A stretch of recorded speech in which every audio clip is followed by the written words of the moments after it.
है तुमको? कलवा की बंदी कौन का? हाँ कि मैं कौन का? मैं तुम्हारा छिनार दोस्त। मेरा दोस्त। खुद बताओ, मैं तुमको किस एंगल से कलवा लगता हूँ? बताओ। राइट एंगल से। मुस्कानी मिट्टी लगाया करो। कौन सी टिट्टी लगानी? तुम्हारे जैसे चुम्मू को अपना बॉयफ्रेंड कभी नहीं बना सकती।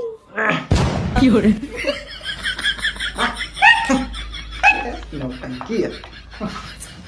मतलब रिवर्सिबल है। हाँ ऐसा कुछ करना ही नहीं है। ये मत देखो, मैं तो इसकी कुछ होती नहीं, इसकी कोई जरूरत ही नहीं। फिजिकल मारो, क्या मेल्टिंग है? फिजिकल मारो, ठीक है। फिर बर्निंग है, केमिकल मारो, बात खत्म। ये देखो बाबू, देखो तो ये भी वाटर का मॉलिक्यूल, मतलब ये पहला वाला, ये दूसरा वाला, तो दो वाटर मॉलिक्यूल बना, इसीलिए वाटर में ये दो आया। तो भाई समझ गए? आग लगा दे, ठीक ना, खानदान में नहीं किसी चीज को।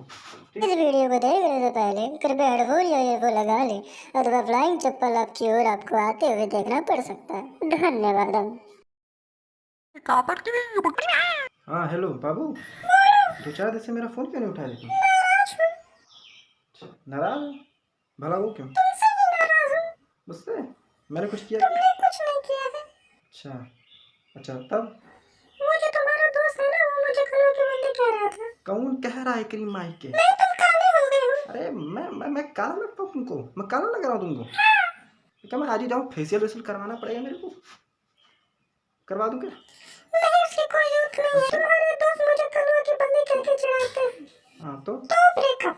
कौन कहा है तुमको कलवा की बंदी? कौन कहा है क्रीम माई के? कौन कहा? मैं तुम्हारा छिनार दोस्त, मेरा दोस्त जिसके साथ घूमते हो। हाउ? हाँ, वो छिनार। साला गद्दार, सही में? यार प्लीज यार बाबू, ऐसा मत करो यार, मैं मर जाऊंगा यार। अरे यार मैं क्या फिजिकली चेंज हुआ, तुम केमिकली चेंज हो जा रही हो। ए बाबू तुम खुद बताओ, मैं नहीं, तुम खुद बताओ, मैं तुमको किस एंगल से कलवा लगता हूँ? बताओ। राइट एंगल से। अरे लेकिन बाबू तभी मतलब, अच्छा चलो ठीक है, आज मैं फेशियल करा लूंगा, ठीक है। मुस्कानी मिट्टी लगाया करो। कौन सी टिट्टी लगानी? कोई आया है क्या? बर्तन धोने जा रही हो? ठीक ठीक ठीक ठीक ठीक ठीक। अरे मतलब ठीक है, मतलब बात कर लेना, ठीक है। आगे आ रहा हूँ। तो कैसे हो तुम सबके सब? देखो यार, आज हम लोग एक नया चैप्टर शुरू करने वाले हैं क्लास 10 का, और ये जो है क्लास 10 के पहले चैप्टर का, जिसका नाम है केमिकल रिएक्शन एंड इक्वेशन, इसका पहला लेक्चर होगा। तो देखो, इसके पहले लेक्चर में हम लोग बहुत सारी बातें करेंगे, लेकिन जिसमें पहला टॉपिक हम लोग पढ़ेंगे चेंजेस, ठीक ना। तो कुछ होता है देखो फिजिकल चेंज और कुछ होता है केमिकल चेंज, तो दोनों अलग अलग बातें हैं। तो हम लोग पहले चेंजेस को पढ़ेंगे, ठीक ना। चेंजेस को पढ़ने के बाद देन हम आगे चलते जाएंगे, ठीक ना। तो आओ चलो भाई, स्टार्ट करते हैं अपना नया लेक्चर नए तरीके के साथ। देखो देखो सबसे पहले भाई है हमारा फिजिकल चेंज। तो हम लोग पहले पढ़ेंगे भाई फिजिकल चेंज। फिजिकल चेंज तो उसकी जो फिजिकल प्रॉपर्टी होगी, फिजिकल प्रॉपर्टी होगी, वो क्या होगा? वो चेंज करवा देता है किसी भी सब्सटेंस का, ऑफ अ सब्सटेंस। ये क्या कर देगा? चेंज कर देगा। दूसरा कि इसमें कोई नई चीज नहीं बनने वाली, इसमें नो न्यू सब्सटेंसेस फॉर्म, ठीक है। इसमें कोई नई चीज नहीं बनने वाली है, ठीक ना। सीधा साधा एग्जांपल अब मैं देने जा रहा हूं। एग्जांपल देखो, एग्जांपल देखने से पूरा आ जाएगा आप लोगों को समझ में। देखो एग्जांपल क्या है, मैं एक मेल्टिंग ले रहा हूँ, मेल्टिंग ऑफ आइस का एग्जांपल ले रहा हूँ। मेल्टिंग ऑफ आइस, देखो मेल्टिंग ऑफ आइस में क्या करोगे? सिंपल, आइस क्या है भैया बताओ तो? आइस क्या भैया? सॉलिड है, ठीक है। अब जब सॉलिड है, अब जब आइस मेल्ट करेगा तो ये वाटर में कन्वर्ट हो जाएगा। और वाटर क्या है? लिक्विड होता है। सॉलिड लिक्विड तो पढ़े ही होगे क्लास 9 में, स्टार्टिंग में ही था। अब यही वाटर को अगर हम लोग और हीट दे दें तो ये क्या हो जाएगा? वेपर में कन्वर्ट हो जाएगा। अरे चुप हो जा भाई मेरे, देखो ये वेपर में कन्वर्ट हो जाएगा और ये हो जाएगा भाई हमारे गैस। अब सुनो,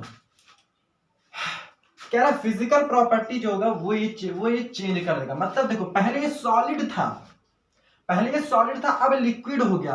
फिजिकली बाहर से देखने से लग जाएगा ना कि पहले ये सॉलिड था अब लिक्विड में हो गया है। आइस कैसे होता है, क्यूब शेप का होता है, वाटर तो लिक्विड होता है, तो उसका तो कोई शेप ही नहीं, मतलब कहीं ना कहीं उसने फेस शेप को चेंज कर दिया। और शेप क्या है, फिजिकल प्रॉपर्टी ही तो है, फिजिकल प्रॉपर्टी तो होता है शेप।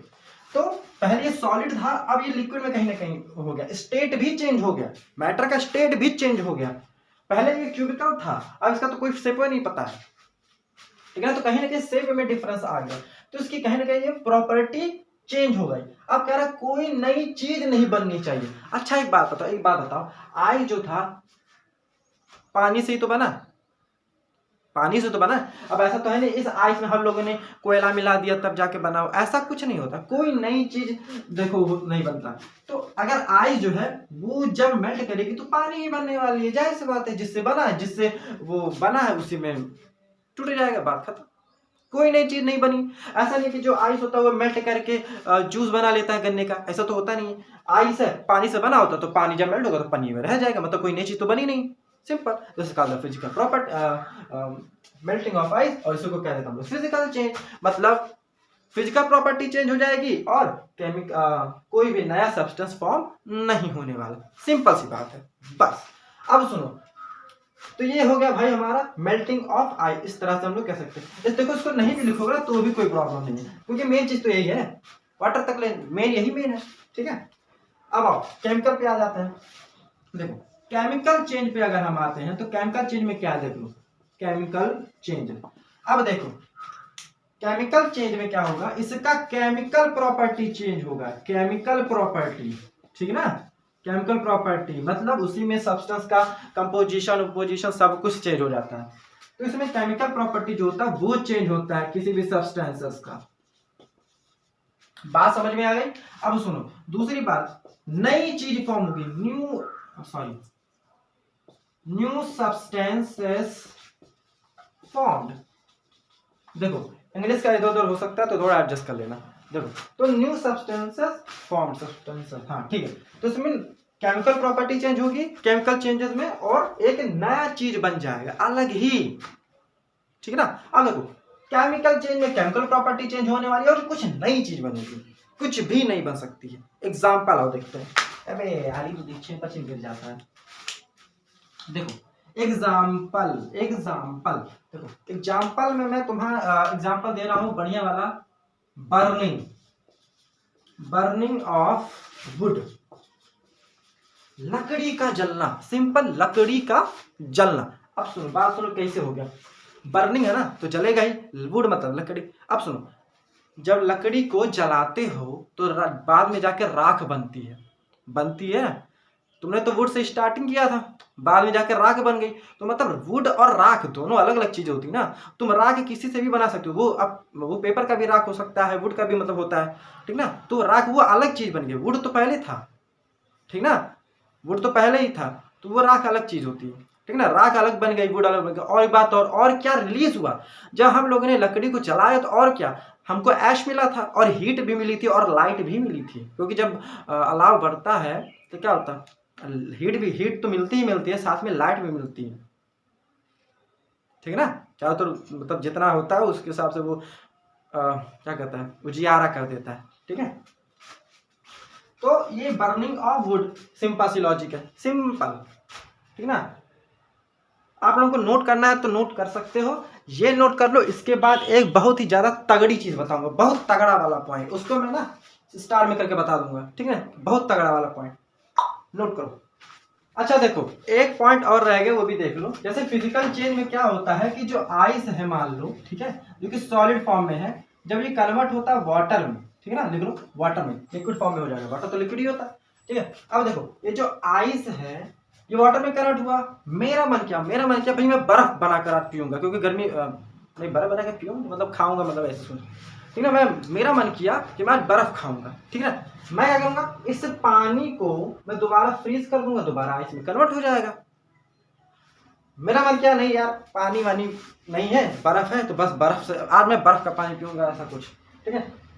तो क्या करूंगा, ये आइस जो है वाटर भी कर सकता है, सिंपल सी बात है। मतलब आइस जो है वो वाटर में भी कन्वर्ट हो सकता है, और वाटर जो वो दोबारा आइस में भी कन्वर्ट हो सकता है, मतलब रिवर्सिबल है, ये चाप चलता है। ठीक है, तो क्या है फिजिकल चेंज भाई, ये तीसरा पॉइंट नोट कर लो फिजिकल चेंज के बारे में कि ये रिवर्सिबल होता है। कैसा होता है? रिवर्सिबल होता है, रिवर्स हो सकता है।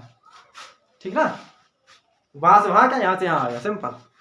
ठीक ना, आइस से पानी भी बनाया जा सकता है, पानी से आइस भी बनाया जा सकता है, सिंपल। क्या करना है, क्या कुछ नहीं।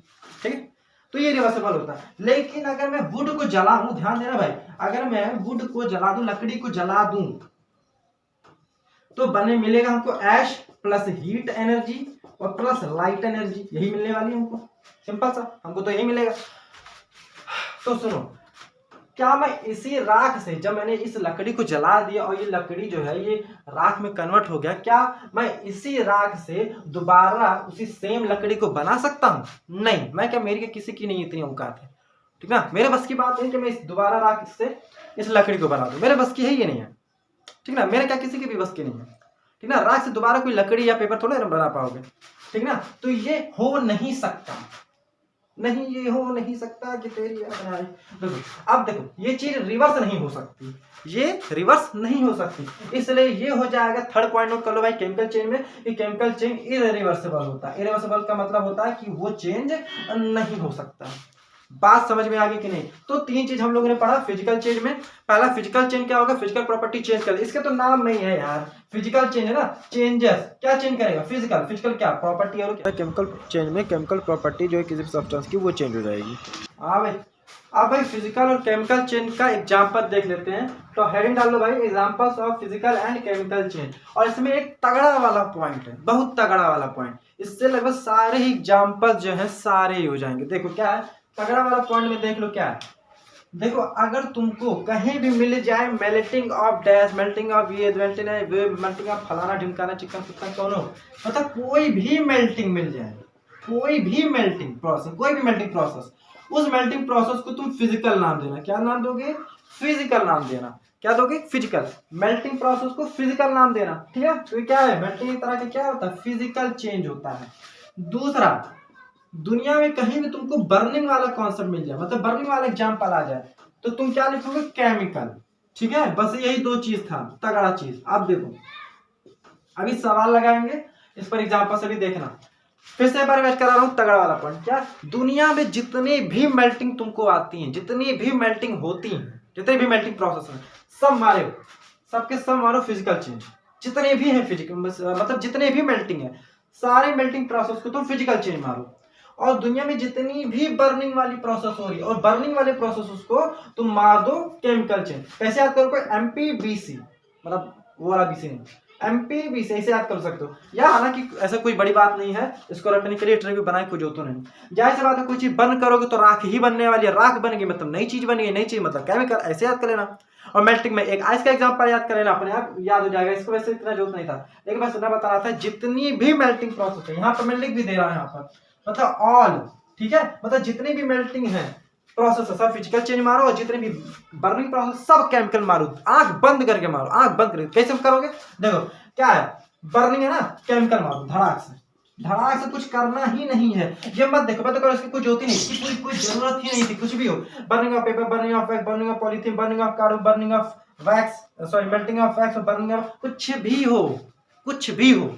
ठीक ना, तो अगर बर्निंग ऑफ पेपर है, बर्निंग है केमिकल मारो, मेल्टिंग है फिजिकल मारो धड़ाक से, कुछ नहीं सोचना है। बर्निंग है केमिकल मारो, ठीक है, धड़ाक से। बर्निंग है फिर केमिकल मारो, क्या मेल्टिंग है फिजिकल मारो, ठीक है, फिर बर्निंग है केमिकल मारो, बात खत्म। सिंपल कॉन्सेप्ट, कुछ भी नहीं करना। मैं तो कह रहा हूँ ये सब देना ही नहीं चाहिए, ये सब बकवास चीज है। आप क्या कुछ नहीं। बर्निंग है केमिकल मारो, मेल्टिंग फिजिकल, ठीक है ना, burning chemical, melting physical, burning chemical, धड़ाक से खत्म, कुछ भी नहीं करना। बात समझ में आ गई भाई? बहुत ही तगड़ा वाला पॉइंट था, ठीक ना। अब दो चीज भाई, देखो कुछ भाई लोग मेरे जो होते हैं ना, वो बड़े कंफ्यूज हो जाते हैं। क्या कि मेल्ट, जैसे क्वेश्चन आ जाता है, मैं तुमको बता दे रहा हूँ। देखो ये कंफ्यूजन ना हो, इसीलिए मैंने ये तुमको ट्रिक बताया, ठीक है। हालांकि कोई ट्रिक नहीं है, नॉर्मल कॉन्सेप्ट है, ठीक है। इसलिए तगड़ा वाला पॉइंट लेकर के दिखा दिया भाई। नोट्स भी लिखते जाना साथ साथ में, ठीक है ना। अब देखो, ठीक है, साथ साथ में ये नोट्स कंप्लीट करते चले जाना। अब देखो क्वेश्चन पे क्या बचते हैं, दो चीजें आती हैं। पहली आती है बर्निंग ऑफ वैक्स, वैक्स मतलब मोम, ठीक है ना, मोमबत्ती जो है वही होता है। और दूसरा आ जाता है मेल्टिंग ऑफ वैक्स। क्या आ जाता है? Melting of wax. अब लोग यही कंफ्यूज हो जाते हैं कि क्या है क्या नहीं है। सिंपल है, कुछ कंफ्यूज होने वाली बात ही नहीं है। बर्निंग है तो केमिकल मारो, फिर मेल्टिंग है तो फिजिकल, बात खत्म, सिंपल, कुछ भी नहीं करना इसमें। बर्निंग है तो केमिकल, और अगर मेल्टिंग है तो फिजिकल, कुछ नहीं, कुछ भी नहीं, ठीक ना। तो यार देखो भाई, अगर समझ में आ रहा है ना तो यार वीडियो को लाइक कर देना और इस चैनल को सब्सक्राइब कर देना, ठीक ना, और शेयर भी कर देना यार, थोड़ा सा सब्सक्राइबर बढ़ जाए, ठीक ठीक। चलो समझ में आ गया ना। मेल्टिंग है फिजिकल मारो, बर्निंग है केमिकल मारो। आगे बढ़े, बोलो आगे बढ़े। इसको लिखना है तो लिख सकते हो, वरना कोई मतलब ही नहीं है इसका। तो भाई यार देखो, अब चलते हैं हम लोग अगले टॉपिक पे। अगला टॉपिक जो है वो है हमारा magnesium ribbon experiment. Magnesium ribbon experiment. देखो, तो इसमें जो मैग्नीशियम की जो रिबन होती है ना, उसके एक्स का एक्सपेरिमेंट करना है। हाँ तो देखो देखो सिंपल सा, रुको देखो, सबसे पहले इस पर मार लो भाई वेरी इंपॉर्टेंट टैग, क्योंकि इंपॉर्टेंट है भी, और इससे एक ही क्वेश्चन आता है, वो मैं अभी लास्ट में बताऊंगा, ठीक है। देखो पहले समझ लो कि है क्या ये, ठीक है ना। तो देखो, मैग्नीशियम रिबन एक्सपेरिमेंट में क्या होता है, देखो भाई, अब नाम में ही मैग्नीशियम है तो मैग्नीशियम रिबन तो चाहिए ही चाहिए। तो मैग्नीशियम रिबन होता है, ठीक ना। अभी क्या होता है, कैसे एक्सपेरिमेंट करते हैं, मैं सब बता रहा हूँ अभी, ठीक है ना। तो मैग्नीशियम रिबन हो गया। दूसरा चीज, एक फोर्क ले लो, फोर्क, चिमटा भी कह सकते हो या जो भी हो, ठीक ना, जिससे रोटी वोटी ऐसे किया जाता है तो वो भी ले सकते हो। बर्नर लेना पड़ेगा भाई, ठीक ना, मतलब जो आग लगा दे, ठीक ना, खानदान में नहीं, किसी चीज को, ठीक ना, वो वाला बर्नर लेना, वो वाला बर्नर नहीं लेना। तो चलो देखो, तो देखो इसमें क्या होता है ना भाई, कि मैग्नीशियम रिबन को, मैग्नीशियम रिबन इस टाइप का होता है, ठीक है, लगभग ऐसी होता है, ठीक है। रिबन है तो रिबन टाइप का रहेगा। तो जो मैग्नीशियम रिबन होता है ना, उसको जलाया जाता है बर्नर से, ठीक है, और उसके बाद यहाँ पर बनेगा कुछ प्रोडक्ट, ठीक है ना। अब उस प्रोडक्ट का भी मैं बता रहा हूँ। तो देखो इसका कुछ कॉन्सेप्ट है क्या। सबसे पहले फर्स्ट कॉन्सेप्ट कि हमको एक मैग्नीशियम बर्नर जो है वो सॉरी मैग्नीशियम जो रिबन है वो हमें बाजार से खरीद कर लाना पड़ेगा, मतलब इसमें हमारी ही पूंजी जाने वाली है, ठीक है। तो हम लोग ले आएंगे पैसा खर्च करके। तो मैग्नीशियम रिबन हमारे पास आ गया है, ठीक है। दूसरी चीज, रिबन आने के बाद हम लोग एक सैंड पेपर लेंगे। अच्छा हाँ, यहाँ पर सैंड पेपर लिखना भूल, सॉरी भाई। तो यहाँ पर एक लिख लो भाई, सैंड पेपर। ये जितने भी ये मटेरियल रिक्वायर्ड में लिख लेना, मटेरियल्स रिक्वायर्ड, मटेरियल्स रिक्वायर्ड, मतलब ये सारी चीजें हमको चाहिए यह एक्सपेरिमेंट परफॉर्म करने के लिए। अब सुनो भाई, तो मैग्नीशियम रिबन ले आए। दूसरा स्टेप, जो सैंड पेपर होता है ना, सैंड पेपर, सैंड पेपर से हम लोग इस मैग्नीशियम रिबन को रब करते हैं। अब रब क्यों करते हैं इसका भी रीजन सुन लो, क्योंकि देखो मैग्नीशियम में क्या होता है, मैग्नीशियम क्या होता है, Mg।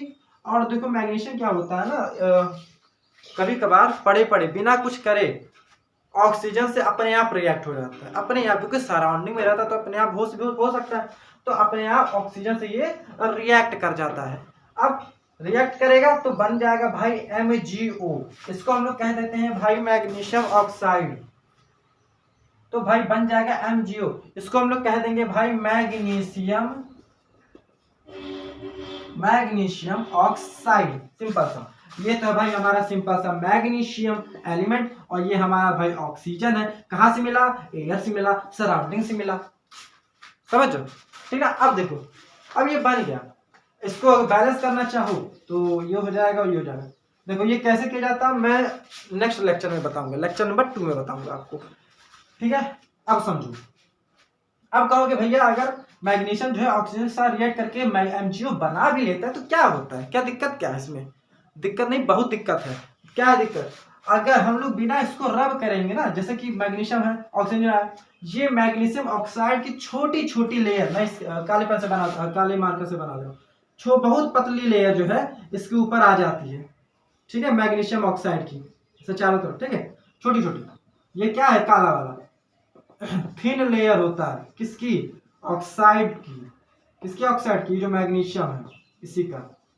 और क्या होता है इसके ऑक्साइड को? MgO बोलते हैं।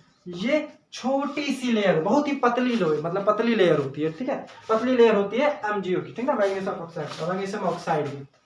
तो दिक्कत क्या है, क्यों कर रहे हो? रीजन यही है कि अगर तुम इसको बिना रब करे करोगे, एक्सपेरिमेंट परफॉर्म करने की कोशिश करोगे, बर्न करने की कोशिश करोगे, तो मैग्नीशियम रिबन बर्न ही नहीं होगा। सिंपल। कैसे? क्योंकि उसके ऊपर एक लेयर लगी है भाई मैग्नीशियम ऑक्साइड की, और मैग्नीशियम ऑक्साइड बर्न कराने में बिल्कुल भी हेल्प नहीं करता है। मतलब अगर ऑक्साइड इस लेयर लग जाए तो बर्न कराना बहुत ही ज्यादा मुश्किल हो जाता है तब, ठीक ना। अगर चाहते हो आपका मैग्नीशियम रिबन बर्न करे तो भैया इसको तो हटाना पड़ेगा, इसका प्रोटेक्शन हटा तो भी कुछ काम हो सकता है, ठीक है, सिंपल सी बात है। फिर से बता दे रहा हूँ क्या, कि मैग्नीशियम जो ऑक्साइड होती है, उसकी मैग्नीशियम ऑक्साइड जो होता है वो बर्न कराने में बिल्कुल भी हेल्प नहीं करता, बिल्कुल भी ना, बिल्कुल भी एक तू सा भी नहीं कर रहा, ठीक है। अब अगर नहीं करेगा तो बर्न किस लेकर आए हैं? भंडारा पूरी खाने के आए हैं? ऐसा कुछ तो है नहीं, ठीक ना, जाहिर सी बात है। अगर ये नहीं चलेगा तो बर्न किस लिए लेकर आए? किसी काम के लिए नहीं है वो तब, क्योंकि जब जलेगा नहीं तो बर्न का क्या काम है, ठीक ना। तो अब हमको परफॉर्म ही करना है, तो परफॉर्म में ये इंपॉर्टेंट है कि भाई तुम इस लेयर को हटा लो। क्वेश्चन सुनो, question very very very most important question है ये, क्लास 10 में लगभग पूछा ही जाता है कि मैग्नीशियम रिबन को जलाने से पहले, एक्सपेरिमेंट परफॉर्म करने से पहले हम सैंड पेपर से उसको रब क्यों करते हैं? रीजन समझ में आ गया ना, क्यों करते हैं? क्योंकि भाई मैग्नीशियम जो होता है, पड़े पड़े भैया, क्योंकि आलसी भी होते हैं भैया, मैग्नीशियम पड़े पड़े ऑक्सीजन से रिएक्ट करते हैं थोड़ा थोड़ा। देखो इतनी प्रॉपर्टी होता है कि थोड़ा थोड़ा तो कर ही सकता है ये मैग्नीशियम जो ऑक्सीजन से थोड़ा थोड़ा रिएक्ट कर ही लेगा, ठीक है। तो थोड़ा थोड़ा रिएक्ट करके थोड़ी सी लेयर बना लेती है MgO की, और ये जो MgO की जो लेयर होती है वो क्या होती है, वो इंग्लिश में क्या बोलते हैं यार, अरे कुछ भी हो यार, मतलब ये जलाने में हेल्प नहीं करती है, ठीक है। मतलब ये सारी वन को मतलब सोख लेगी तो जलेगा क्या घंटा, ठीक है। तो मैग्नीशियम रिबन हमारा अच्छे से जले, इसलिए हमको लेयर को हटाना पड़ेगा। समझ गया बात? यही सबसे मोस्ट इंपॉर्टेंट क्वेश्चन था, बस। बाकी नहीं पढ़ोगे ना आगे तो कोई मतलब नहीं है, ठीक है ना, कोई मतलब, लेकिन तुम्हें मैं पढ़ा दे रहा हूँ। देखो तो ये चीज है। दूसरी चीज, अब थर्ड स्टेप पे आओ भाई। मैग्नीशियम रिबन तुमने लिया, उसको अच्छी तरह से रब कर दिया। अब तीसरा स्टेप क्या है? तीसरा स्टेप देखो, तीसरा स्टेप क्या करना है, तुमको एक आग लगाने वाली चीज लेनी है, लगा दी, दो आग लगाने वाली चीज लेनी है, मैग्नीशियम रिबन लेना है, एक वॉच ग्लास, अच्छा हाँ यार, क्या यार भूल जा रहा तू, वॉच ग्लास ले लो, कटोरा, मतलब वो भीख मांगने वाले नहीं, अलग, ठीक ना, तो कटोरा लेना भैया, कटोरा। तो इस मैग्नीशियम रिबन को एक फोर्क की मदद से पकड़ सकते हो, क्योंकि दूरी रहना, क्योंकि भाई जले वलेगा तो हाथ भी जल सकता है, ठीक ना। अब ढेर मर्द हो तो करो, हाथ से जलने के पकड़ लो, नो प्रॉब्लम, ठीक ना। हालांकि इंडिया के लड़के बड़ा इससे हैं, हाथे में लेके बम फोड़ देते तो ये क्या है। चलो देखो देखो, अब इस मैग्नीशियम रिबन को इस आगे के सामने ले जाएंगे, ठीक है, बगल में। अब इसको जलाएंगे, तो जब ये जलेगा तो कैसे जलेगा? ऑक्सीजन के जानते हो कोई भी चीज ऑक्सीजन के प्रेजेंस में ही जलने वाली है, तो ऑक्सीजन के प्रेजेंस में रहेगा ही, तो ये Mg है ही, और ऑक्सीजन इसको सराउंडिंग से मिल रहा है। अब जब बनेगा तो यहाँ पर इसका ऐश बता, समझ ही रहे हो, इसी मैग्नीशियम रिबन का राख यहाँ पे आ जाएगा, लेकिन ये कोई राग नहीं होता है, यही होता है MgO, मजो, ठीक है। तो ये हमेशा मजे करते रहते हैं, इसलिए इनका नाम मजो पड़ा है, मजो। तो मैग्नीशियम ऑक्साइड ये हो गया, ठीक ना। तो ये हो जाएगा MgO, बैलेंस कर लो, ये हो जाएगा। नेक्स्ट लेक्चर में बता दूंगा कि कैसे किया जाता है बैलेंस। ये बात समझ में आ गई? एक बात और, क्या कि जब ये जलेगा तो कैसा जलेगा, लिखो क्या, white colour, white, dazzling white, उल्टा नहीं लिख दिया मैं, ऐसे लिख लो, नहीं तो ऐसे लिख लो, डैजलिंग व्हाइट लाइट, ऐसा कर लो, ठीक है, ऐसा कर लो। डैजलिंग का क्या मतलब, what do mean by dazzling? Dazzling का मतलब ये कि मतलब ये डार्कनेस लेकर आता है, तो ठीक है, डार्कनेस जैसा होता है, तो ये डैजलिंग। देखो ऐसा कुछ नहीं होता, डैजलिंग का मतलब होता है चमकदार, ठीक ना। जब ये जलेगा ना तो चमकेगा, ठीक ना, ठीक ना। क्या चमकेगा? जब मैग्नीशियम जलता है ऑक्सीजन के प्रेजेंस, तो ये चमकदार हो जाएगा, चंद्रमा की तरह, चम बरसे मेरा भीगा भीगा। चलो देखो, तो ये चमकदार सफेद जो लाइट होती है वो हमको देखने को मिलेगी। समझ गए भाई अच्छी तरह से। भेजे में घुस गया तो नोट कर सकते हो, नहीं भी करना है तो भी नोट कर लो। तो देखो अब हम लोग स्टार्ट करने वाले हैं चैप्टर का जो नाम था केमिकल रिएक्शन। अब स्टार्ट करेंगे केमिकल रिएक्शंस को। तो देखो केमिकल रिएक्शन क्या भाई, टॉपिक में ये जो है हेडिंग डाल दो नोट्स में। अब आगे बढ़ते हैं। देखो केमिकल रिएक्शन क्या है, मैं एक रिएक्शन लिख रहा हूं तुम लोगों के सामने, उसको ध्यान से देखना, ठीक है। H2 + O2 gives H2O। Balance कर लो, ये हो जाएगा और ये हो जाएगा, ठीक है। अब देखो H2 क्या है भाई, हाइड्रोजन है। किसका है, हाइड्रोजन है। ऑक्सीजन के O2 क्या है, ऑक्सीजन है। एंड ये क्या है, H2O, सिंपल सा हमारा वाटर है, सिंपल। अब देखो एक बात बताना पहले कि हाइड्रोजन क्या करता है, बर्न करने में हेल्प करता है, ये तुम भी जान रहे हो। हाइड्रोजन भी हेल्प करता है बर्न करने में, ऑक्सीजन जो होता है वो तो करता ही करता है। लेकिन एक बात बताना, क्या पानी आग लगाने के लिए काम आता है ना, बिल्कुल नहीं। पानी तो आग बुझाने के लिए काम आता है। तो ये बर्न करने में जरा भी हेल्प नहीं करता है, लेकिन ये दोनों कर जाते हैं। ये क्या हुआ भाई, वाटर जो है हाइड्रोजन और ऑक्सीजन से मिला है, मिलकर बना हुआ है। अगर ये दोनों बर्न कर रहे हैं तो इनको भी बर्न करना चाहिए, जाहिर सी बात है। लेकिन ऐसा नहीं होता है। ले नहीं, कोई जरूरी थोड़ा है कि हाँ भाई टीचर का बेटा टीचर ही बनेगा, लॉयर का बेटा लॉयर ही बनता है, ऐसा कुछ कोई जरूरी है? हालांकि बनते ही, लेकिन कोई जरूरी ऐसा होना नहीं होना ना। तो ये भी वही सेम चीज है, बर्न ये भी दोनों कर रहे हैं, पापा मम्मी दोनों, लेकिन बेटा निकला नालायक, ठीक है। मतलब ये बर्न ही नहीं करना चाहता, ठीक है। तो प्रॉपर्टी ही इसमें चेंज हो गई। ले तो पहली बात, इनकी जो प्रॉपर्टी थी भाई, मैं यहाँ लिख दे रहा हूँ आपके सामने, प्रॉपर्टी ही इसकी चेंज हो गई। ले ठीक है। तो इसकी डिफरेंट प्रॉपर्टी। अच्छा एक बात बताना भाई, हाइड्रोजन में H का एटम है, ऑक्सीजन में O का एटम है, दोनों अलग अलग है ना, हाइड्रोजन अलग है ऑक्सीजन अलग है। इसमें भी हाइड्रोजन और ऑक्सीजन एक ही है, ठीक ना। इसमें भी हाइड्रोजन है और ऑक्सीजन। एक बात और, इसमें नंबर ऑफ जो एटम्स होते हैं ना रिएक्शन में, वो ना ही कम होते हैं और ना ही ज्यादा होते हैं, ठीक ना। दूसरी चीज, पहला तो भाई इसका ये नोट कर लेना कि केमिकल रिएक्शन के दौरान डिफरेंट प्रॉपर्टी, मतलब जो केमिकल रिएक्शन अगर होगा तो प्रॉपर्टीज रिएक्टेंट। अच्छा हाँ, ये बात और भाई, सॉरी भूल गया बताना, H2 और O2 भाई ये रिएक्टेंट होते हैं, ठीक है। क्या होते हैं, रिएक्टेंट। रिएक्टेंट कौन, ऐसे सब्सटेंस जो रिएक्ट कर रहे हैं आपस में। क्या कर रहे हैं, रिएक्ट मतलब जुड़ जा रहे हैं, ऐसा समझ लो। और ये क्या है, ये प्रोडक्ट है। क्या है भाई, ये प्रोडक्ट है, मतलब जो बना, मतलब मान के चलो अगर ये मेल है, लो आज थोड़ा बायोलॉजी पढ़ लो, अगर ये और ये मान लो फीमेल है, लग नहीं रही लेकिन मान लो, अब देखो ये मेल है, ये पति है, ये पत्नी है, इनके उनसे हो गया ये बच्चा, ठीक है। लग नहीं रहा लेकिन आलू लगा। तो ये क्या है, ये बच्चा है इनका भैया। फिर दूसरा, अब देखो ये भी देखो, ये दोनों आपस में मिलकर इसको बनाए, मतलब ये दोनों क्या हो गए, रिएक्टेंट हो गए। ये दोनों आपस में मिले हैं, मतलब पूरा डीप नहीं बता सकता। और ये आपस में मिलकर क्या बनाया इन लोगों ने, ये प्रोडक्ट। समझ में आया। तो जो मिल रहे हैं वो रिएक्टेंट है, जो नहीं मिल रहे वो प्रोडक्ट है, मतलब जो बाद में जाके मिल जा रहा है वो जा रहा है हमारा प्रोडक्ट। सिंपल सा लॉजिक। अब सुनो, बता दो क्या, आ जाओ।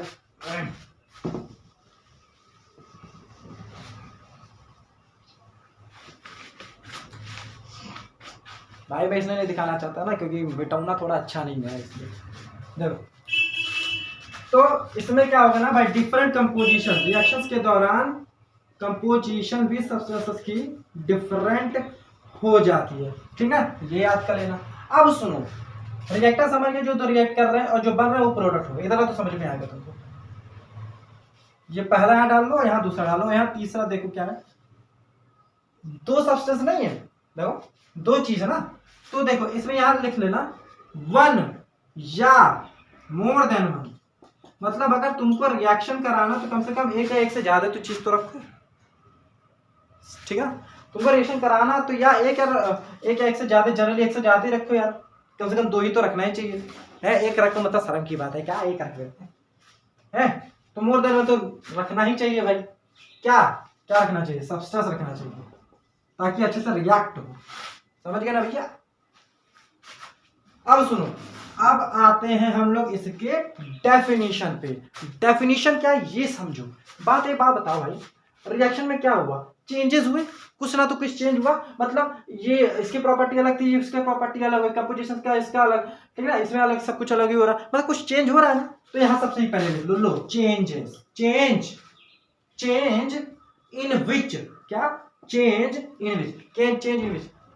इसमें क्या होगा, इस वाले चेंज में क्या होगा भाई, वन, अब ये वाला निकाल लो, ये जो मैंने प्रॉपर्टी पर देखो, अभी इससे 3 पॉइंट से पूरा डेफिनेशन बना के रख दूंगा।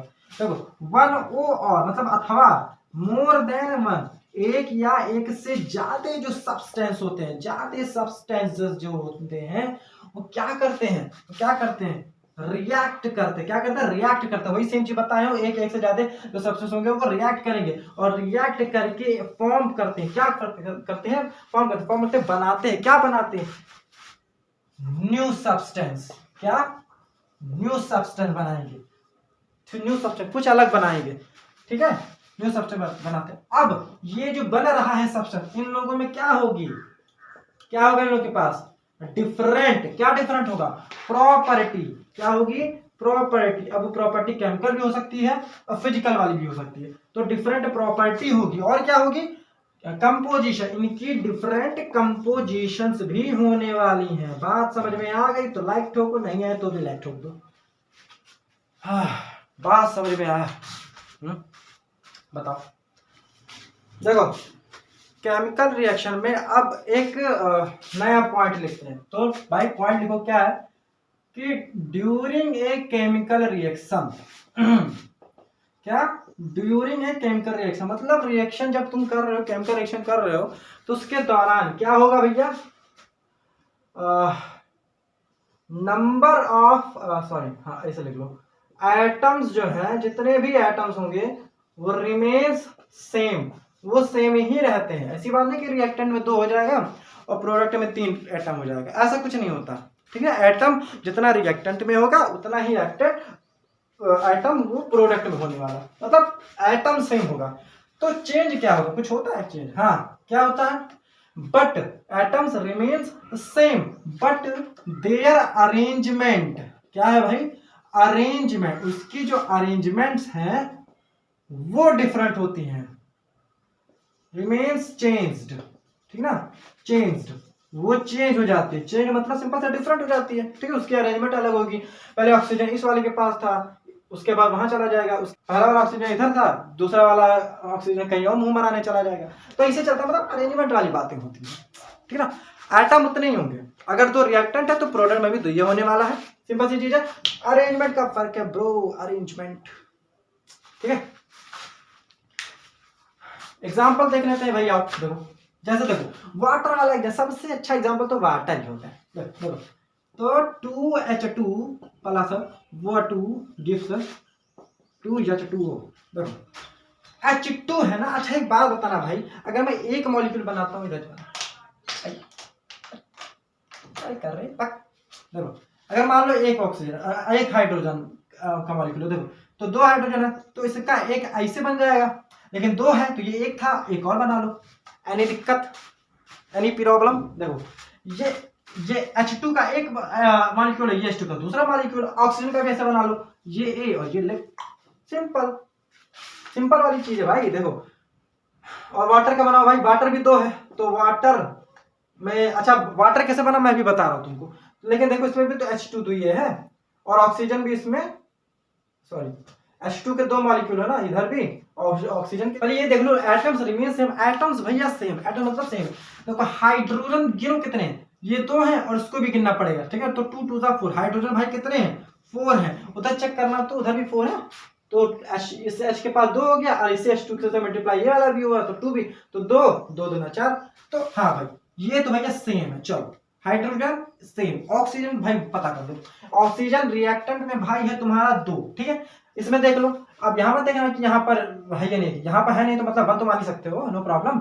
और ये जो 2 है ये अकेले H2 पर तो है नहीं, इस पूरे पर है, ठीक है, समझ रहे हो, ये अकेला H2 पर नहीं है, ये 2 ये पूरे पर है, ठीक है, मतलब वो दिखाया नहीं गया ऐसे, ठीक है ना, मतलब वो पूरे पे ही माना जाता है। तो ऑक्सीजन भी 2 ही है हमारा, ठीक है, पूरा कर दोगे तो क्या, तो ये हो गया, तो 2 यहाँ पे भी तो होगा, ठीक है, ऑक्सीजन भी 2 ही हो जाएंगे यहाँ पर। तो ऑक्सीजन 2 है, तो भैया यहाँ पर सेम। बात समझ में आ गई कि नहीं, ये समझ में आया कि जो एटम हो वो सेम होंगे, रिएक्टेंट में भी प्रोडक्ट में। बात बताओ, ज्यादा कुछ ना सोचो, आगे सोचो। देखो मैंने क्या क्या, एटम सेम होंगे, अरेंजमेंट उनका चेंज होगा। अरेंजमेंट देखो कैसा है, यहाँ पर ऐसे है हाइड्रोजन, ये है ऑक्सीजन, ये यहाँ पर जाने के बाद ये चेंज होता है। कैसे, देखो वाटर बनाना है ना, वाटर के लिए क्या होता है, वाटर मतलब क्या, H2O, H2 मतलब 2 हाइड्रोजन चाहिए और 1 ऑक्सीजन चाहिए वाटर बनने के लिए। तो 2 हाइड्रोजन तो मेरे को यहाँ से मिल जा रहा है, नो प्रॉब्लम। अब इस दोनों ऑक्सीजन का रिश्ता मेरे को तोड़ना पड़ेगा, रिश्ता तोड़ दूंगा, बात बन गई मेरी, ठीक है। तो ये हाइड्रोजन 2 ले लूंगा और ये ऑक्सीजन ले लूंगा, इसका 1 ऑक्सीजन मैं ले जाऊंगा, तो 2 हाइड्रोजन और 1 ऑक्सीजन, तो एक वाटर का मॉलिक्यूल बन गया। अब देखो यहाँ भी 2 हाइड्रोजन है और यहाँ भी 1 ऑक्सीजन, अभी ये बाकी है, ये बाकी मेरे दोस्त। तो ये वाला ये देखा बाबू, देखो, तो ये भी वाटर का मॉलिक्यूल, मतलब ये पहला वाला ये दूसरा वाला, तो 2 वाटर मॉलिक्यूल बना, इसीलिए वाटर में ये 2 आया। तो भाई समझ गए, तो 2 आया तो 2 वाटर मॉलिक्यूल, बात खत्म, पिल्लू सा टॉपिक। समझ गए कि नहीं, कि एटम्स सेम होंगे, अरेंजमेंट उनका डिफरेंट होगा, सिंपल। ये वाला ऑक्सीजन इसके पास चला गया घूमते फिरते, ये वाला ऑक्सीजन इसके पास चला गया घूमते फिरते, ठीक ना। उसने गद्दारी दिया तो उसने भी दे दिया गद्दारी, बात का। समझ गए ना भाई, तो नोट वोट करनी है तो कर लो बात। तो भैया आगे चले क्या, चलो बताओ, नोट वोट कर लो, जो करना है कर लो, अभी नहीं कर लो जो करना है, ठीक है ठीक है। कौन फोन कर रहा है रे, हेलो हाँ बेबी, हाँ बोलो, क्या बात कर रही हो, मैंने क्या किया, मैंने कुछ नहीं किया, मतलब ब्रेकअप, मतलब ब्रेकअप क्यों कर रही हूँ, मैंने मेरे से कोई गलती होगी क्या, यार ऐसा कुछ थोड़ा ना कुछ होता है कि मैं काला हूँ तो ब्रेकअप कर लूंगी, क्या कालों लोगों की प्रेम कहानियां नहीं होती, नहीं एंकर ही तुम्हारा देखने का एंगल ही खराब है, अंकल सुधारो पहले। अरे यार ऐसा कुछ थोड़ा होता है, अच्छा कौन, तुमको प्रपोज कर दिया, तुम हाँ भी बोल दी,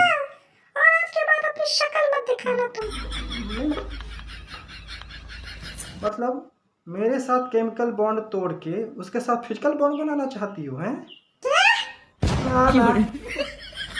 जान गए भाई, बेवफा निकल गई हो तुम। जाओ, अब रोकने वाले, जाने वाले को कौन रोक सकता है, जाओ जाओ जाओ, लेकिन एक बात ध्यान रखना कि वो मुझसे ज्यादा प्यार नहीं करेगा तुमको,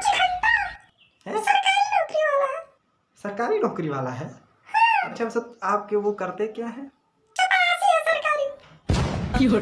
है सरकारी, तो कुछ नहीं, अब तुम बाहर जा सकते हो, गो टू हेल।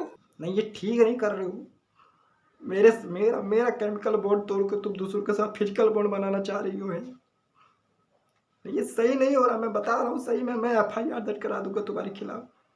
मैं तुम्हारे जैसे चुन्नू को अपने बॉयफ्रेंड कभी नहीं बना सकती।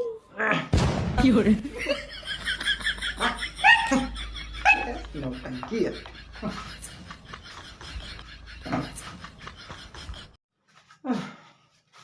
तो देखो भाई, जैसा भी मेरे साथ हो गया मैटर, तो ऐसा ही कुछ मैटर केमिकल में यहाँ पे भी होता है, देख लो, नोट करो भाई, पॉइंट नोट करो। ओह डिस्टर्बिंग एलिमेंट्स हैं बहुत से, देखो क्या लिखना है, क्या था, अंग्रेजी में लिखना था, हाँ लिखो, देखो लिखो, ड्यूरिंग ए केमिकल रिएक्शन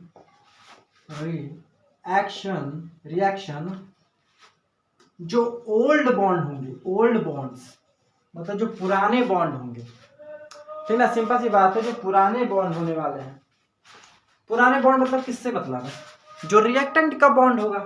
मतलब यहाँ पे सिंपल सा ओल्ड बॉन्ड ना बोल के सिंपल सा लिख लो यहाँ पे chemical bond,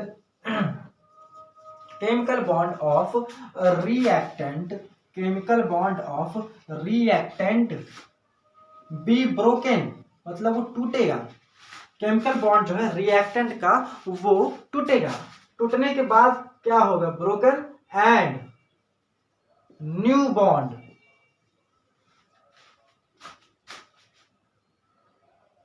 get formed in product। Simple सी वाली बात है भाई, सिंपल। न्यू बॉन्ड जो है वो बनता है, प्रोडक्ट हटा ही लेते बढ़िया, तो गेट फॉर्म्ड। ठीक है, सिंपल सी बात। अरे देखो, be broken and new bond get form, मतलब जो पुराना वाला बॉन्ड होगा, पुराना मतलब रिएक्टेंट वाला, ठीक है, रिएक्टेंट में जो बॉन्ड होगा वो टूटेगा, पुराना वाला बॉन्ड टूटेगा तभी ना तो नया जुटेगा, ठीक ना। पुराना जब टूटेगा तभी नया जुड़ता है, ठीक है। ठीक है, अब ये कई सी प्रॉपर्टी देखो, जब कोई चीज मतलब होता है ना कि रिलेशन टूट गया, ठीक ना, कि हाँ भाई ये वाला यहाँ से ब्रेकअप हो गया, वहां वो जा रही है, या वो लड़का वहां पर जा रहा है, तो ये सब प्रॉपर्टी किसकी होती है, छिनार लोगों की होती है। जो छिनार लोग होते हैं ना, वो ये सारी प्रॉपर्टी जो होते हैं करते होते हैं। तो देखो क्या होता है, सिंपल सी बात है, छिनार जान ही रहो, एक जगह से टाका भिड़ा, वहां से कुछ नहीं हुआ तो दूसरे पे चले जाएंगे, यही चलता ही उन लोगों का। ठीक है, मैं उनकी बात नहीं कर रहा हूँ जो एक ही साथ दोनों को एडजस्ट करते हैं, वो छिनार में नहीं आते, वो CUPM में आते हैं। हाँ, छिनार अल्ट्रा प्रो मैक्स, वो उसमें आ जाते हैं, ठीक ना। तो during chemical reaction, chemical bond जो होता है वो उसका टूटेगा, मतलब क्या टूटेगा, मतलब केमिकल बॉन्ड टूटेगा, और क्या टूटेगा, केमिकल बॉन्ड टूटेगा और एक नया बॉन्ड फॉर्म हो जाएगा। यही सिंपल सा लॉजिक है इसके पॉइंट का, ठीक है ना। बात समझ में आ गई। एग्जांपल देख लो क्या है, वही सेम H2 वाला ही देख लो एग्जांपल। तो 2H2O भाई यहाँ पर है, तो H2 में यही वाली बात है, बताई थी, इसमें ऑक्सीजन में ये है H ये और O ये। अब देखो ये वाला बॉन्ड, ये O जो है इस वाले O से रिश्ता तोड़ा था तभी जाके तो H से मिला था, तो जब ये तोड़ दिया तो ये अकेला हो गया। अभी अकेला तो रहना चाहेगा नहीं, अभी भी करेगा, क्या कहेगा, जाके किसी और से करा लेगा, मतलब बॉन्ड होगा, मतलब एक सिंपल सी बात है, ठीक है। तो यही मतलब यहाँ पे बॉन्ड टूटा ना भाई। अब अगर ये वाला बॉन्ड टूटा, अगर ये वाला ऑक्सीजन इससे अलग हुआ, ब्रोक हो गया, अब इससे जाके मिलेगा तो क्या हो जाएगा, H, ऑक्सीजन बीच में आ जाएगा, H। देखो एक नया बॉन्ड फॉर्म कर लिया कि नहीं पता, बन गया ना। तो नया बॉन्ड फॉर्म होने के लिए उसको अपना पुराना बॉन्ड तोड़ना पड़ता है। सिंपल केमिस्ट्री है, केमिस्ट्री इज अ लाइफ है। बात समझ में आ गई कि नहीं भाई, आगे तो लाइक मारो फिर से। और पॉइंट है ना भाई, वो भी देख लो, एडजस्ट कर लो। चलो देखो रिएक्शन के दौरान, देखो यहाँ पे मैं लिख दे रहा हूं, देखो जो रिएक्टेंट का जो अमाउंट होता है ना भाई, अमाउंट, ये कैसा ही है यार, अमाउंट ऑफ रिएक्टेंट, रिएक्टेंट का जो अमाउंट है वो कम होता है, डिक्रीज होता है। और अब अगर देखो, अगर ये डिक्रीज होगा, जैसे बात है, अगर अब ये तो घट रहा है ना ये, और बन क्या रहा है, ये बन रहा है, तो जो घट रहा है वो बनेगा, बात खत्म। रिएक्टेंट का जो अमाउंट है वो कम होगा, और जितना ही रिएक्टेंट का अमाउंट कम होता जाएगा, अमाउंट ऑफ प्रोडक्ट उतना ही बढ़ता चला जाएगा। सिंपल। कब तक होगा ये प्रक्रिया, कब तक होगी, जब तक रिएक्शन खत्म नहीं हो जाता। मेन चीज होती है इक्विलिब्रियम, जो कि अभी आप में टॉपिक में है नहीं, चैप्टर में है नहीं, तो मैं भी बता नहीं रहा हूँ, लेकिन यहीं पर इतना बस लिख लो आप लोग कि until the reaction is over. Until कब तक चलेगा, until the reaction is over, तब तक चलेगा जब तक रिएक्शन खत्म नहीं हो जाती, एंड नहीं हो जाती। बात समझ में आ गई भाई, ठीक ना। केमिकल बॉन्ड टूटेगा, नया बनाएगा, इसमें अमाउंट ऑफ रिएक्टर, जैसे जैसे रिएक्शन होगा तैसे तैसे ये दोनों कम होते जाएंगे और प्रोडक्ट बढ़ता चला जाएगा। सिंपल सा कॉन्सेप्ट है। अब देखो भाई एक नया टॉपिक डाल दो भाई, ये रेट ऑफ केमिकल रिएक्शन। देखो ये ज्यादा बड़ा कुछ नहीं, इसमें बस 3-4 पॉइंट रट लो, हो गया, बात खत्म, ठीक है ना। इसको बस थोड़ा बहुत समझा दूंगा, उसी में काम बन जाएगा आपका। तो देखो रेट ऑफ केमिकल रिएक्शन क्या है, मतलब जो केमिकल रिएक्शन हो रहा है वो कितने स्पीड से हो रहा है, वो भी पर टाइम हो रहा है, कितना हो रहा है, कितने टाइम में कितना हुआ, इतने टाइम में कितना हुआ, ये जो होता है वही रेट होता है। सिंपल सा आप लोग फिजिक्स में पढ़े होंगे। तो रेट ऑफ केमिकल रिएक्शन में क्या होगा भाई, सिंपल से देख लो क्या होगा। पहला चीज, इसको कौन अफेक्ट करेगा, रेट को कौन अफेक्ट कर सकता है बताओ। सिंपल, पहली फिजिकल सब्सटेंस की रिएक्टेंट की ये अफेक्ट कर सकती है केमिकल रिएक्शन का रेट को। कैसे, जैसे देख लो, अगर तुमको आइस से स्टीम में कन्वर्ट करना, मतलब भाप में कन्वर्ट करना। अब आइस तो भाई ये सॉलिड और ये है भाई तुम्हारा गैस, लेकिन मैं दो लोगों को देता हूँ। एक लोगों को मैं दे रहा आइस जो है वो तुमको स्टीम में कन्वर्ट करना है, और दूसरे पीपल को भी मैं कह दे रहा हूँ भाई मैं तुझे वाटर दे रहा हूँ जो कि लिक्विड फॉर्म में, तुमको उसको गैस के फॉर्म में कन्वर्ट करना है। तो बताओ सबसे पहले इन दोनों में से कौन सबसे पहले गैस बना लेगा। ठीक है, गैस मतलब भाई स्टीम में कन्वर्ट कर ले जाएगा। जाहिर सी बात है यही कर पाएगा, क्योंकि लिक्विड फॉर्म में जल्दी हो जाएगा, स्टेट में है। लेकिन ये सॉलिड है, इसको पहले इसमें कन्वर्ट करना पड़ेगा वाटर में जो कि लिक्विड फॉर्म में, और तब इसको करना पड़ेगा, मतलब इसको दो स्टेप से गुजरना पड़ेगा, इसको बस एक ही स्टेप से गुजरना पड़ेगा। समझो। अब देखो यहाँ पे लिक्विड था तो डायरेक्ट गैस में कन्वर्ट हो गया, सिंपल। और यहाँ लेकिन सॉलिड है ना, अगर आइस को स्टीम में कन्वर्ट करना तो पहले तो वाटर बना भैया, लिक्विड बनाओ। लिक्विड बनाने के बाद तब इसको स्टीम में कन्वर्ट किया, मतलब इसमें ज्यादा टाइम जाने वाला और इसमें कम टाइम जाने वाला। क्या मतलब है, स्टेट का मतलब है यार क्या लिख दिया, सॉरी भाई, स्टेट होगा स्टेट। ठीक है, तो फिजिकल स्टेट का मतलब सॉलिड लिक्विड गैस, समझ में आया। सॉलिड वाला उसकी रिएक्शन कम हो सकती है, रेट उसका स्पीड उसके कम हो सकती है, इसके लेकिन ज्यादा होगी, जल्दी काम हो जाएगा इसका। ठीक है ना। देखो अब सेकंड क्या है, सेकंड क्या है भाई, टेम्परेचर। इसी में भी तीनों लिख दे रहा हूं मैं। टेम्परेचर पे भी डिपेंड करता है, प्रेशर पर भी डिपेंड करता है, और कंसंट्रेशन कितना तुमने लिया है रिएक्टेंट का उस पर भी डिपेंड करता है। अब समझो कैसे, देखो टेम्परेचर जितना बढ़ाओगे रेट ऑफ जो रिएक्शन होगा, केमिकल रिएक्शन होगा, वो उतना ही ज्यादा होगा। देखो इसका मतलब समझ रहे हो कि नहीं, इसको कहते हैं हम लोग डायरेक्टली प्रोपोर्शनल, ये कुछ और नहीं है, ये डायरेक्टली प्रोपोर्शनल है। अगर इसके ऐसे करके ऐसे कुछ समथिंग यहाँ पे आ जाए तो ये इनडायरेक्टली है, समझ लो। ठीक है ना। अभी देखो कुछ धीमे धीमे पढ़ोगे समझ में आ जाएगा कि डायरेक्टली क्या है। डायरेक्टली का मतलब डायरेक्ट मतलब उसको अफेक्ट करना, मतलब अगर टेम्परेचर बढ़ाओगे तो ये भी बढ़ेगा। डायरेक्टली का मतलब ये, अगर तुम टेम्परेचर घटाओगे तो ये भी घट जाएगा। सिंपल सी लॉजिक है ये। ठीक है ना, यही मतलब होता है। तो टेम्परेचर जो होगा केमिकल रिएक्शन पर डिपेंड करता है, रेट ऑफ केमिकल रिएक्शन पर डिपेंड करता है। प्रेशर क्या होता है भैया, प्रेशर भी भाई रेट ऑफ रिएक्शन के डायरेक्टली प्रोपोर्शनल होता है, मतलब प्रेशर बढ़ाओगे तो रेट भी बढ़ जाएगी, प्रेशर घटाओगे तो ये भी रेट खत्म हो जाएगी। कंसंट्रेशन ऑफ रिएक्टेंट, देखो कंसंट्रेशन ऑफ रिएक्टेंट ये भी डायरेक्टली प्रोपोर्शनल होता है रेट ऑफ रिएक्शन में, ध्यान रखना। कैसे, देखो जितना ज्यादा कंसंट्रेशन होगा रिएक्टेंट का, ठीक है ना, रेट तुमको उतना ही ज्यादा करना पड़ेगा, जाहिर सी बात है। ठीक ना, रेट का मतलब क्या है, सिंपल सी बात है। अगर देखो तुमको दूर जाना है तो तुम स्पीड या तेज करोगे ना, मेन चीज ये है। तुमको तो दूर जाना है ना, तो रेट तो तुमको हाई करना ही पड़ेगा। सेम चीज यहाँ पर भी, कंसंट्रेशन अगर बढ़ाओगे तो रेट अपने आप बढ़ जाएगा, बढ़ाना ही पड़ेगा तुमको, नहीं तो दिक्कत हो जाएगा, प्रॉब्लम हो जाएगी। ठीक है ना, ये बात समझ में आ गई। अब तीसरा पॉइंट है भाई कैटेलिस्ट। क्या है भाई, कैटेलिस्ट। कैटेलिस्ट क्या होता है अभी मैं बता रहा हूँ। देखो कैटेलिस्ट जो होता है ये भी डायरेक्टली प्रोपोर्शनल होता है रेट ऑफ केमिकल रिएक्शन के, केमिकल रिएक्शन मतलब कि कैटलिस्ट अगर अच्छी तरह से फंक्शन कर रहा है, प्रॉपर फंक्शन कर रहा है, ज्यादा बढ़ा दिए तो रेट भी जल्दी होगा। देखो कैटलिस्ट होता क्या है पहले ये समझो। कोई रिएक्शन है, केमिकल रिएक्शन हो रहा है, और वो जो केमिकल रिएक्शन है उसको होते होते मान के चलो 45 मिनट लग गए। ठीक है, मान लो इतना टाइम उसका चला गया उस रिएक्शन का। तो कैटलिस्ट क्या करता है, कैटलिस्ट इसी 45 मिनट को रिड्यूस करके उसी सेम रिएक्शन को 30 मिनट में ही कराने का दम रखता है, या और तगड़ा किए तो भाई 15 मिनट 10 मिनट में भी कर देने का दम रखता है। ठीक है, मतलब बहुत बड़ी चीज है ये कैटेलिस्ट। अब हम लोग चल रहे हैं ना केमिकल रिएक्शन के कुछ कैरेक्टर्स पर।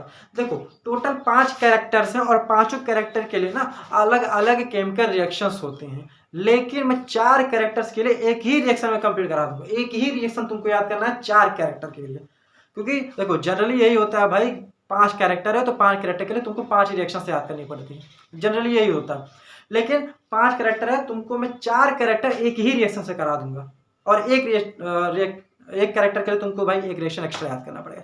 तो मतलब ओवरऑल तुमको 2 कराऊंगा, जहाँ 5 करना था वहां मैं तुमको सिर्फ 2 ही कराऊंगा, ठीक ना। और इसमें से एक जो रिएक्शन है वो तो तुमको आता है, पढ़े हो तुम, याद करके बैठे हो ऑलरेडी, बस तुमको वो याद दिलाना है, तुम्हारी वो खोई हुई शक्तियां, ठीक है। तो तुमको ये नोट करना है तो भाई कर सकते हो। और चलो आगे बढ़ते हैं। तो चलो भाई नया टॉपिक लिखो भाई, characteristics of a chemical reaction. तो 5 कैरेक्टर है मेरे भाई, 5 पहले लिख लो, उसके बाद 4 का मैं इकट्ठे केमिकल रिएक्शन केमिकल रिएक्शन इकट्ठे में करा दूंगा, ठीक है ना। तो पहले ये 4 लिख लो, 4 का यहीं पे मैं केमिकल रिएक्शन भी लिखवा दूंगा, ठीक है ना। 5 का भी अलग लिखते हैं। देखो तो पहला वाला जो है भाई वो ये है, कैरेक्टर क्या है कि कलर चेंज होगा। अगर केमिकल रिएक्शन हो रहा है तो कहीं ना कहीं कलर चेंज हो सकता है, ठीक है। मतलब रिएक्टेंट का कुछ अलग कलर होगा और प्रोडक्ट का कुछ अलग हो सकता है। दूसरा है भाई इवोल्यूशन ऑफ गैस। देखो evolution of gas, evolution gas का मतलब होता है गैस जो इवॉल्व होगा। इवॉल्व का मतलब होता है वो बाहर निकलेगा। रिएक्टेंट जब रिएक्शन कराओगे तो प्रोडक्ट्स में जो होता है वो वो जो गैस होगी वो बाहर निकलती तुमको दिखाई पड़ेगी। तो इवोल्यूशन ऑफ जो होता है वो गैस भी हो सकता है। उसके बाद चेंज इन स्टेट, उसका स्टेट भी चेंज हो सकता है। अभी जैसे यूपी का तो एमपी का हो जाएगा। अगर ऐसा सोच रहे हो भाई गलत सोच रहे हो, सिंपल सा, ठीक है। मतलब अगर वो सॉलिड है तो लिक्विड में कन्वर्ट हो सकता है, लिक्विड है तो गैस है, गैस है तो सॉलिड में, ऐसा कुछ हो सकता है, ठीक है।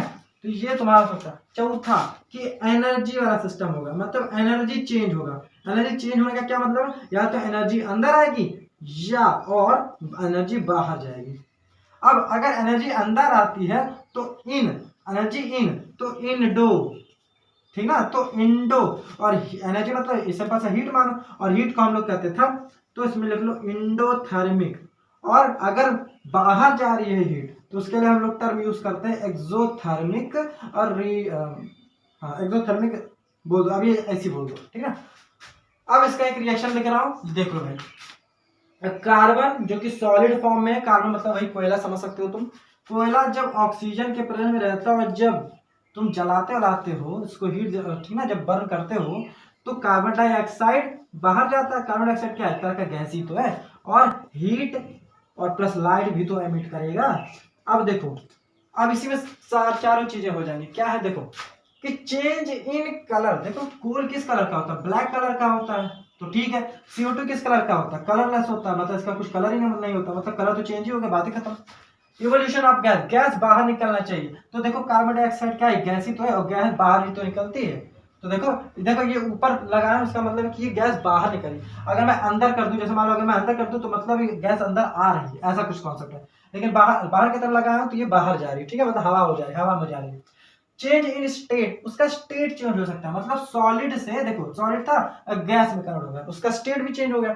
एनर्जी जो होता है अंदर भी आ सकता है, बाहर भी जा सकता है। देखो इसलिए मैंने और लगाया, अंदर भी आ सकता है, बाहर भी जा सकता है। लेकिन इसमें देखो बाहर जा रहा है। अब देखो सॉरी, हाँ देखो प्रोडक्ट में क्या हो जा रहा है, बाहर जा रहा है, अंदर थोड़े आता है, अंदर तो आता नहीं है। तो हीट बाहर जाएगा, लाइट भी बाहर जाता है, ठीक है। तो ये क्या है, दोनों एनर्जी ही तो है, एनर्जी ही तो है। तो इसको देखो मेनली हम लोग हीट को ही कह देते हैं। हीट को क्या है, ये है बाहर जा रहा है ना, तो एक्सो हो जाएगा, एक्सोथर्मिक रिएक्शन। हाँ एक बात और, अच्छा इस कार्बन को जलाने के लिए तुम कुछ बर्न तो करते ही होगे, तो मतलब कुछ तो एनर्जी दिए ना, बर्न करोगे मतलब कुछ ना कुछ एनर्जी बाहर से दे रहे हो। तो कहीं ना कहीं कह भी सकते हो कि ये एक तरह का इंडोथर्मिक वाला भी यहाँ कॉन्सेप्ट आ गया, दोनों ही इसमें हो गया, बात खत्म। क्योंकि भाई हवा में तो बर्न होगा नहीं, ठीक है ना। या सिंपल सा तुम बर्न भी कर सकते हो, ऐसे भी कर सकते हो, या कार्बन को ऐसे करो, फ्रिक्शन पैदा होगा, फ्रिक्शन पैदा होने से ऑक्सीजन रहेगा ही रहेगा, तब भी जा सकता है, ऐसे भी जलाया जा सकता है। तो जैसे तुम पर डिपेंड करता है जिस हिसाब से तुम जलाना चाहो, ठीक है। क्योंकि लोग है, दुनिया है, जलना, जिसको जलना होगा तो वो जल ही जाएगा, तो तुम जानते ही हो। और जैसे तुमसे कोई जले तुरंत उस पर पानी फेंक दो, लो, ठीक। तो ये 5 चीज भाई तुमको समझ में आएगा नहीं। Change in colour, evolution of gas, change in state, energy change, दुनिया भर का नोट कर लो, आगे बढ़ो। 5वां देखते हैं, 5वां प्रॉपर्टी क्या है भाई, फॉर्मेशन। लिख दो भाई, नोट्स में लिखो क्या है, फॉर्मेशन, क्या भाई, फॉर्मेशन, किसका formation, formation of precipitate. What is भाई प्रेसिपिटेट, भैया एक सॉलिड टाइप का समझ लो, पाउडर टाइप का ऐसा कुछ समझ लो, अभी प्रेजेंट टाइम में टाइम समझो प्रेसिपिटेट का मतलब, ठीक है, सॉलिड ही समझो, कुछ सॉलिड टाइप का कुछ बनेगा तो प्रेसिपिटेट है। इसका एग्जांपल नोट कर लो भाई मेरे, AgNO3 प्लस NaCl, इसको मिला भाई, रिएक्शन होगा तो ये इसके साथ करेगा, ये इसके साथ खेला होगा, तो AgCl और NaNO3। इतनी बात समझ में आ गई कि नहीं आई, बताओ भाई। अब ये जो AgCl बना है ना, ये व्हाइट कलर का होता है और यही प्रेसिपिटेट होता है। प्रेसिपिटेट को शॉर्ट फॉर्म में PPT बोलते हैं। एंडोथर्मिक रिएक्शंस पे आ जाओ, एंडोथर्मिक रिएक्शन में देखो मतलब भाई, हालांकि बता दो दिया, फिर से देख लो। एंडो का मतलब क्या होता है, इन मतलब कहीं ना कहीं एब्जॉर्ब हो रहा है ना, वो एब्जॉर्ब हो रहा है। थर्मिक मतलब हीट, ऐसा रिएक्शन जिसमें हीट एब्जॉर्ब हो एंडोथर्मिक है, सिंपल सी बात है। ऐसा रिएक्शन जिसमें हीट एब्जॉर्ब हो रही है वो एंडोथर्मिक है। अब एक्सो पर आ जाओ भाई मेरे, एक्सोथर्मिक रिएक्शन। तो देखो एक्सोथर्मिक रिएक्शन में क्या होता है, एक्सो मतलब आउट सिंपल सा रिलीज्ड बोल सकते हो, मतलब बाहर निकल गया, रिलीज्ड। थर्मी मतलब हीट, ऐसा रिएक्शन जिसमें हीट बाहर निकल जाए, ऐसा reaction in which heat is released out called exothermic and reaction in which heat is absorbed called endothermic reaction। बात समझ में आ गई कि नहीं मेरे भाई, आ गई। एक्सोथर्मिक का चाहो तो कह सकते हो एग्जांपल, वही सेम एग्जांपल है भाई, C+O2, ये जो है सॉलिड है, कोल है, जलाओगे तो CO2 बाहर निकल जाएगी, प्लस हीट बाहर निकलेगी, तो हीट बाहर निकल रही है तो ये एक्सो है, बात खत्म, ठीक है ना। अब एक एग्जांपल और है भाई मेरे एक्सोथर्मिक का, जो कि इंपॉर्टेंट है बोर्ड के लिहाज से, तो वो बोर्ड में आते ही आते हैं। तो बस वह टॉपिक पढ़ाने के बाद लेक्चर आज का यहीं पर खत्म करेंगे, लेकिन वो टॉपिक पहले पढ़ लो, उसके बाद भाई करना, ठीक है, ठीक ना। तो कैल्शियम ऑक्साइड, इसको भाई बोलते हैं हम लोग कैल्शियम ऑक्साइड, ठीक है ना भाई। जब कैल्शियम ऑक्साइड को हम लोग पानी में मिलाएंगे, किस में मिलाएंगे भाई मेरे, पानी में मिलाएंगे। कैल्शियम ऑक्साइड कैसा होगा, सॉलिड फॉर्म में होगा। जब हम उसको पानी में मिलाएंगे तो एक अच्छी चीज हमको मिलेगी, जो कि तुमको हर पान की दुकान पे मिल जाएगी, जिसका नाम है कैल्शियम हाइड्रोक्साइड।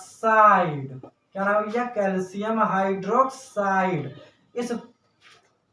ये प्रोडक्ट इतना अच्छा है कि क्या बताएं, कई पान वालों का दुकान इन्हीं की वजह से चलता है। क्यों, क्योंकि इसको हम लोग कहते हैं चूना, जो कि तुम खा सकते हो, ये खाने वाला चूना होता है ऑलरेडी, ठीक है ना। तो कैल्शियम हाइड्रोक्साइड रिलीज होता है, मतलब बनता है, और प्लस हीट जो होगा वो बाहर निकलती है। अब अगर हीट बाहर निकली तो भाई ये कैसा हो गया रिएक्शन, एक्सोथर्मिक रिएक्शन, ठीक है ना भाई। सिंपल सा लॉजिक है, नो एनी आर्गुमेंट, दुनिया भर का नौटंकी।